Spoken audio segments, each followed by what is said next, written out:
రాజులు మొదటి గ్రంథము 3వ అధ్యాయము. తరువాత సొలొమోను ఐగుప్తు రాజైన ఫరో కుమార్తెను పెండ్లి చేసుకొని అతనికి అల్లుడాయెను. తన నగరును యెహోవా మందిరమును యెరూషలేము చుట్టూ ప్రాకారమును కట్టించుట ముగించిన తరువాత ఫరో కుమార్తెను దావీదుపురమునకు రప్పించెను. ఆ దినముల వరకు యెహోవా నామమున కట్టింపబడిన మందిరము లేకపోగా జనులు ఉన్నత స్థలముల యందు మాత్రము బలులను అర్పించుచూ వచ్చిరి.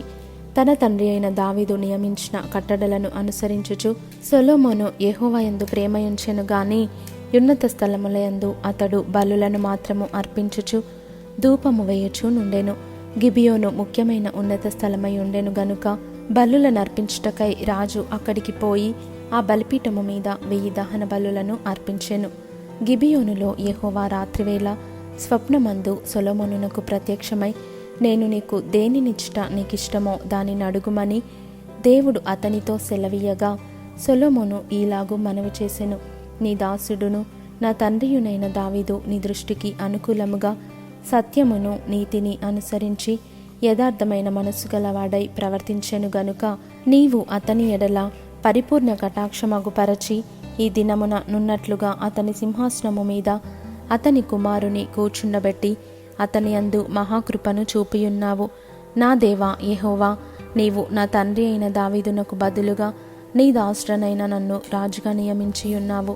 అయితే నేను బాలుడను, కార్యములు జరుపుటకు నాకు బుద్ధి చాలదు.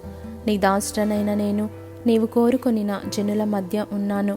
వారు విస్తరించియున్నందున వారిని లెక్కపెట్టుటయు వారి విశాల దేశమును తనఖీ చేయుటయు అసాధ్యము. ఇంత గొప్పదైన నీ జనమునకు న్యాయము తీర్చగలవాడు ఎవడు? కాబట్టి నేను మంచి చెడ్డలు వివేచించి నీ జనులకు న్యాయము తీర్చునట్లు నీ దాసుడనైన నాకు వివేకము గల హృదయము దయచేయము. సొలొమోను చేసిన ఈ మనవి ప్రభువునకు అనుకూలమాయను గనుక దేవుడు అతనికి ఈలాగు సెలవిచ్చెను.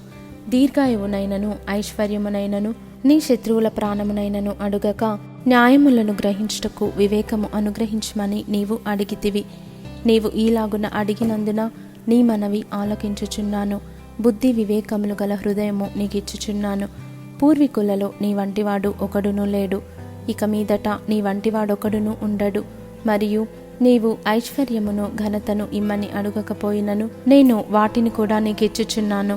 అందువలన నీ దినములన్నిటను రాజులలో నీ వంటివాడొకనైనను నుండడు.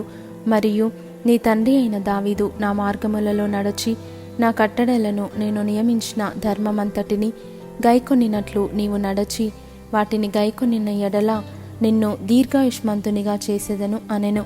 అంతలో సొలొమోను మేలుకొని అది స్వప్నమని తెలుసుకొనెను.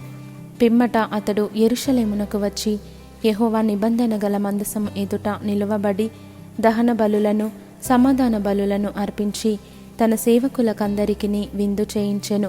తరువాత వేశ్యలైన 2 స్త్రీలు రాజునొద్దకు వచ్చి అతని ముందర నిలిచిరి. వారిలో ఒకతే ఇట్లు మనవి చేసెను, నా ఏలినవాడా చిత్తగించుము. నేనును ఈ స్త్రీయును ఒక ఇంటిలో నివసించుచున్నాము. దానితో కూడా ఇంటిలో ఉండి నేనొక పిల్లను కంటిని. నేను కనిన 3వ దినమున ఇదియు పిల్లను కనెను. మేమిద్దరమును కూడనున్నాము. మేమిద్దరము తప్ప ఇంటిలో మరి ఎవరునూ లేరు. అయితే రాత్రియందు ఇది పడకలో తన పిల్ల మీద పడగా అది చచ్చెను. కాబట్టి మధ్యరాత్రి ఇది లేచి నీ దాసినైన నేను నిద్రించుచుండగా వచ్చి నా ప్రక్కలో నుండి నా బిడ్డను తీసుకొని తన కౌగిటిలో పెట్టుకొని చచ్చిన తన పిల్లను నా కౌగిటిలో ఉంచెను. ఉదయమున నేను లేచి నా పిల్లకు పాలియ చూడగా అది చచ్చినదాయెను. తరువాత ఉదయమున నేను పిల్లను నిదానించి చూచినప్పుడు వాడు నా కడుపున పుట్టినవాడు కాడని నేను తెలుసుకొంటిని. అంతలో 2వ స్త్రీ, అది కాదు, బ్రతికియున్నది నా బిడ్డ, చచ్చినది దాని బిడ్డ అని చెప్పగా ఆమె, కాదు, చచ్చినదే నీ బిడ్డ, బ్రతికియున్నది నా బిడ్డ అనెను. ఈ ప్రకారముగా వారు రాజు సముఖమున మనవి చేయగా రాజు, బ్రతికియున్నది నా బిడ్డ, చచ్చినది నీ బిడ్డ అని ఒకతయు, రెండవది అలాగు కాదు, చచ్చినది నీ బిడ్డ, బ్రతికియున్నది నా బిడ్డ అని చెప్పుచున్నది గనుక కత్తి తెమ్మని ఆజ్ఞ ఇచ్చెను. వారు ఒక కత్తి రాజు సన్నిధికి తేగా రాజు 2 భాగములుగా బ్రతికియుండు బిడ్డను చేసి సగము దీనికిని సగము దానికిని చెరిసగము ఇయ్యవలసినదని ఆజ్ఞ ఇచ్చెను.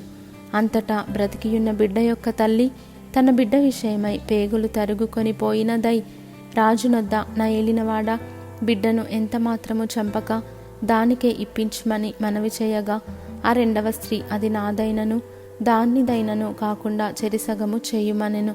అందుకు రాజు, బ్రతికియున్న బిడ్డను ఎంత మాత్రము చంపక మొదటి దానికి ఇయ్యుడి, దాని తల్లి అదే అని తీర్పు తీర్చెను. అంతటా ఇశ్రాయేలీయులందరూ రాజు తీర్చిన తీర్పును గూర్చి విని న్యాయము విచారించుటయందు రాజు దైవజ్ఞానము నొందిన వాడని గ్రహించి అతనికి భయపడిరి.